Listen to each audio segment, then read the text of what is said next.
नमस्कार साथियों, package 2 set 9 देखेंगे। क्या सवाल कह रहा है कि 6 टू द ए होगा 6 टू द पावर 333, ए होगा 7 टू द पावर 222 और ये होगा 8 टू द पावर 111। अब देखेंगे में अभाज्य गुणनखंडों की संख्या कितनी है। अभाज्य संख्या किसे कहते हैं? जो स्वयं और एक के अलावा किसी तीसरी से विभाज्य नहीं हो। अब यहां देखेंगे 6 को हम अभाज्य संख्या में तोड़ेंगे तो क्या लिखेंगे? तो लिखेंगे आप 2 पर पावर 333 इंटू 3 पर पावर 333 लिखेंगे। 7 को नहीं तोड़ा जा सकता है, मीन्स इतना इंटू 7 टू द पावर 222 लिखेंगे। 8 को लिखेंगे, क्या लिखेंगे? 2 पर पावर कितना 3 होल टू द पावर कितना 111। ठीक है। अब यहां से क्या देगा? तो अभाज्य गुणनखंडों की संख्या कितनी होगी? तो ए दिया आपका कितना 333, यह भी दे दिया 333, यह दे दिया 222 और यह दिया 333, यह दे रहा है 333। ठीक है। टोटल नंबर ऑफ कितना दे देगा? 3 3 6 3 9 2 11 11 1 1 1 3 2 5 1 6 3 9 9 3 12 9 3 12 11 1 योर ऑप्शन इज बी 1221 72। 120 एक संख्या का 20% हो तो उस संख्या का 120% क्या हो? 120 संख्या का 20% है। ठीक है। तो संख्या का 20% 120 है, तो जाहिर सी बात है 120 का 6 गुना 120 का 6 गुना 20 का 6 गुना 120 है। ठीक है। तो 120 का भी 6 गुना कितना देगा? 720। Your option is C. विभाजन के एक प्रश्न सवाल में विभाजक भागफल का 3 गुना तथा शेषफल का 6 गुना है। तदनुसार यदि शेषफल 2 हो तो उसमें भाज्य कितना होगा? देखेंगे कि भागफल का 3 गुना तथा शेषफल का 6 गुना है। आपको मालूम है कि भाज्य बराबर होता है भाजक गुना भागफल जोड़ शेष। ठीक है। तो यहां पर क्या लिखेंगे हम लोग? भाजक भागफल एंड शेषफल। अब कह रहा है शेषफल 2 हो और विभाजक भागफल का 3 गुना है तथा शेषफल का 6 गुना है। भाजक शेषफल का 6 गुना है, मीन्स भाजक 12 हो जाएगा और भागफल का 3 गुना है। भागफल का 3 गुना 12 है, मीन्स भागफल कितना होगा? 4 होगा। भागफल 4 होगा। और आपको मालूम है कि भाज्य बराबर होता है भाजक गुना भागफल जोड़ शेष। 12 चौक 48, 48 और plus 2 50। Your option is B. एक मिश्र धातु के 400 ग्राम में जस्ता तथा तांबा 5:3 के अनुपात में है। उस अनुपात को 5:4 में परिवर्तित करने के लिए कितने ग्राम तांबा और मिलाना चाहिए? ठीक है। देखेंगे जस्ता रेशियो तांबा। ठीक है। तो जस्ता रेशियो तांबा किस अनुपात में है? 5:3 के अनुपात में है। टोटल कितना मिश्र धातु है? तो ये 400 ग्राम है। 400 ग्राम है। कितने का वैल्यू 400 ग्राम? 5 3 8 8 यूनिट का मान 400 ग्राम। 1 यूनिट का मान 50, 5 यूनिट का मान 250 ग्राम और ये 150 ग्राम होगा। अब कह रहा है कि 5:4 में परिवर्तित कर देना है। तो अनुपात किसका बढ़ रहा है? तो अनुपात आप बोलेंगे तांबा का बढ़ रहा है। अनुपात किसका बढ़ रहा है? तांबा का बढ़ रहा है। 5:4 हो रहा है। आप क्या देख रहे हैं कि 5 है, इसका अनुपात कांस्टेंट है, क्वांटिटी भी कांस्टेंट है। तो 5 यूनिट का मान 250 ग्राम, 1 यूनिट का मान 50 ग्राम, तो 4 यूनिट का मान 200 ग्राम, जिसमें से 150 ग्राम पहले से है, अब हो गया 200 ग्राम, तो कितना ग्राम मिलाया, तो 50 ग्राम मिलाया। This is the answer, your option is B. सवाल नंबर 75, ए तथा बी की औसत आयु 20 वर्ष है, तो ए बी की औसत आयु 20 वर्ष है, तो ए बी की आयु का योगफल देगा कितना, 40 वर्ष। ठीक है, ए को सी से बदल दिया जाए तो औसत 19 वर्ष हो जाएगा। ए को सी से बदल दिया गया है, इसका मतलब है कि बी प्लस सी की आयु 19 वर्ष है, तो 19 गुना 2 कितना देगा, 38 वर्ष होगा। सी तथा ए की औसत आयु 21 वर्ष है, सी प्लस ए 21 वर्ष है, तो कुल आयु 42 वर्ष होगा। ठीक है, अब अगर मैं तीनों को जोड़ दूं तो 2 बार ए है, 2 बार बी है, 2 बार सी है, मींस 2abc के आयु का योगफल कितना देगा, तो 38 2 40, 4 की 12, 120 वर्ष देगा। इससे कट जाएगा, 60 वर्ष आ गया। एबीसी की आयु का कुल योग 60 वर्ष है, तो ए बी सी की आयु क्रमशः कितनी है। अब यहां पर जरा देखेंगे भाई, यहां बीसी है, बीसी 38 है और एबीसी 60 है, इसका मतलब ए कितना दे देगा, तो ए 38 2 40, 40 और 20 60 मीन्स 22 वर्ष, तो ए 22 वर्ष आ जाएगा, ए 22 वर्ष देगा। ठीक है, तो ए आ गया आपका 22 वर्ष, ए 22 वर्ष दे देगा। बी के लिए हम लोग कहां जाएंगे, इसमें जाएंगे, तो ए बी कितना देगा, 60 माइनस 42 18 वर्ष, 18 वर्ष। सी कितना देगा, तो सी के लिए हम लोग इसमें जाएंगे, तो सी दे देगा आपका 20 वर्ष।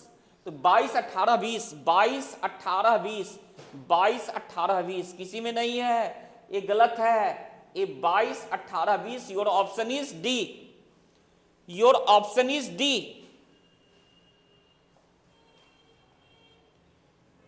एक वस्तु की कीमत में 10% की कमी हो जाने पर एक व्यक्ति 225 में उस वस्तु को 25 किलोग्राम ज्यादा खरीद सकता है, तदनुसार उस वस्तु की मूल कीमत प्रति किलोग्राम कितनी है। 10% की कमी हो गई, 10% की कमी हो गई, इसका मतलब 1/10 की कमी हो गई। 1/10% को हम लोग क्या बोलेंगे, 1/10, 10 में 1 की कमी हो गई, 1/10, 10 में 1 की कमी हो गई, मींस 10 में 1 की कमी हो गई, अर्थात प्राइस जो है वो 10 से 9 हो गया, प्राइस 10 से 9 हो गया। जब प्राइस 10 से 9 हो गया तो क्वांटिटी हम लोगों का कितना होगा, 9 से 10 होगा, क्वांटिटी 9 से 10 होगा। ठीक है, कि जो पहले 9 खरीदते थे अब 10 खरीदेंगे। अब क्या कह रहा है कि 225 रुपए में उस वस्तु 25 किलोग्राम ज्यादा होता है, तो पहले 9 खरीदते थे अब 10 खरीद रहे हैं, मींस कितने की वृद्धि कर रहे हैं, 1 यूनिट की। 1 यूनिट का मान कितना केजी दे रहा है, 25 केजी दे रहा है, अर्थात पहले कितना खरीदते थे, तो 9 खरीदते थे, तो 1 यूनिट का मान 25 केजी, तो 9 यूनिट का मान 225 केजी। पहले 225 केजी खरीदते थे और कितना रुपया में खरीदते थे, 225 रुपए में खरीदते थे, अर्थात उस वस्तु की मूल कीमत कितनी थी, उस वस्तु की मूल कीमत कितनी होगी, 225 में 225 अर्थात 1 रुपए पर केजी। और ऑप्शन इज सी।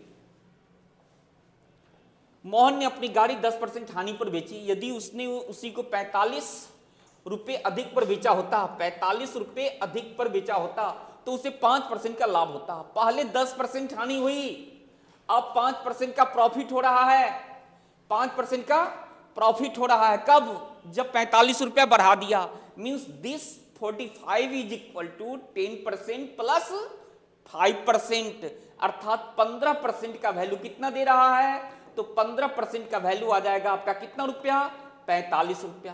15% का वैल्यू कितना, 45 रुपया। उस घड़ी का विक्रय मूल्य क्या होगा, अगर हमें निकालना होता कि क्रय मूल्य कितना है तो 100% निकालते हैं, लेकिन कह रहा है विक्रय मूल्य कितना है, तो विक्रय मूल्य 10% लॉस पर बेचा है, अर्थात 90% में बेचा। 90% का मान कितना दे देगा, 15 3 45, 9 3 27, 270 रुपए। योर आंसर इज ए,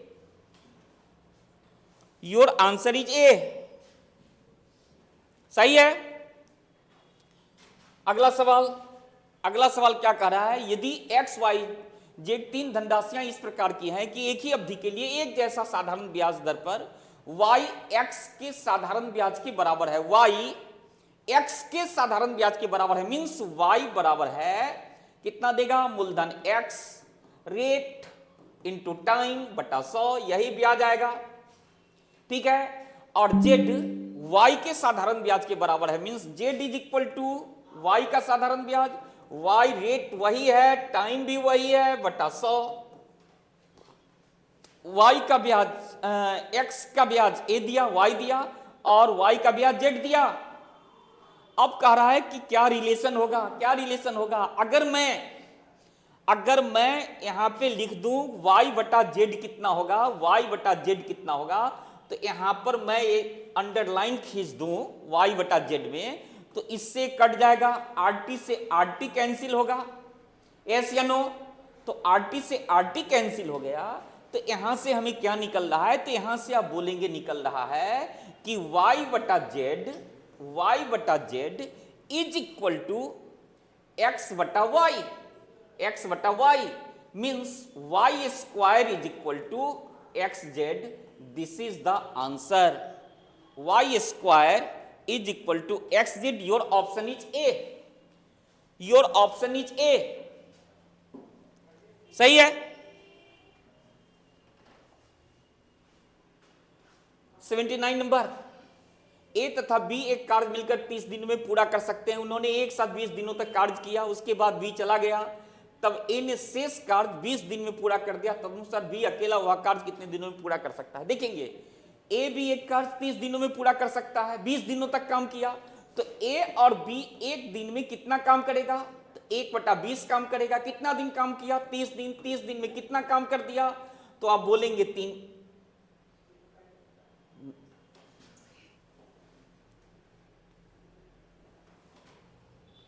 ए और बी जो है वह एक दिन में 1/30 काम किया, और काम कितना दिन किया, 20 दिन किया। 20 दिन में कितना काम किया, 2/3 काम किया, छोड़ा कितना, 1/3 काम छोड़ दिया, यस या नो। तो ए और बी ने 20 दिन में 2/3 काम किया, 1/3 काम छोड़ दिया। ए ने शेष कार्य 20 दिन में पूरा किया, शेष कार्य कितना बचा, 1/3। तो 1/3 काम एक कर रहा है 20 दिन में, इसलिए पूरा काम को एक करेगा 60 डेज में, पूरे काम को एक करेगा 60 डेज में। बी अकेला वह कार्य कितने दिनों में पूरा करेगा, तो बी अकेला वह कार्य कितने दिन में पूरा करेगा, तो एक या 60 दिन में। ए भी करता है 30 दिन में, ए भी करता है 30 दिन में, ए अकेला करता है 60 दिन में। तो बी अकेला कितने दिन में करेगा, तो बी अकेला इसे करेगा कितने दिन में, तो दोनों मिलाकर के 30 दिन है 60 दिन, तो इसका भी कितना दिन आएगा, 60 दिन आएगा, इसका भी कितना आएगा, 60 दिन ही आएगा। अगर आप निकालना चाहे तो कैसे निकालेंगे, यहां पर आप देख सकते हैं, यहां पे आप देख सकते हैं, क्या देखेंगे कि ए बी है, तो ए प्लस बी करता है, ए प्लस बी करता है कितने दिन में, 30 दिन में। ए करता है 60 दिन में, 60 दिन में करता है, टोटल यूनिट 60 होगा, ए 2 होगा, 1 होगा, तो दोनों मिलकर के 2 यूनिट काम किया, ए 1 यूनिट काम किया, इसका मतलब बी 1 यूनिट काम करेगा, बी 1 यूनिट काम करेगा। टोटल काम कितना यूनिट है, 60 यूनिट, तो कितने दिन में, 60 दिन में। अर्थात बी अकेला उस काम को कितने दिन में करेगा, 60 डेज में। देखेंगे sign to the power 4 theta, power 4 theta है, 4 थीटा, एंड इस पर पावर 4 थीटा का मान कितना होगा, कुछ भी जितना भी पावर डालते जाइए, चूंकि sine square theta plus cos square theta is equal to 1, 1 पर कुछ भी पावर डालते जाइए, उसका मैक्सिमम मान कितना देगा, 1 ही आएगा। This is the answer. Thank you.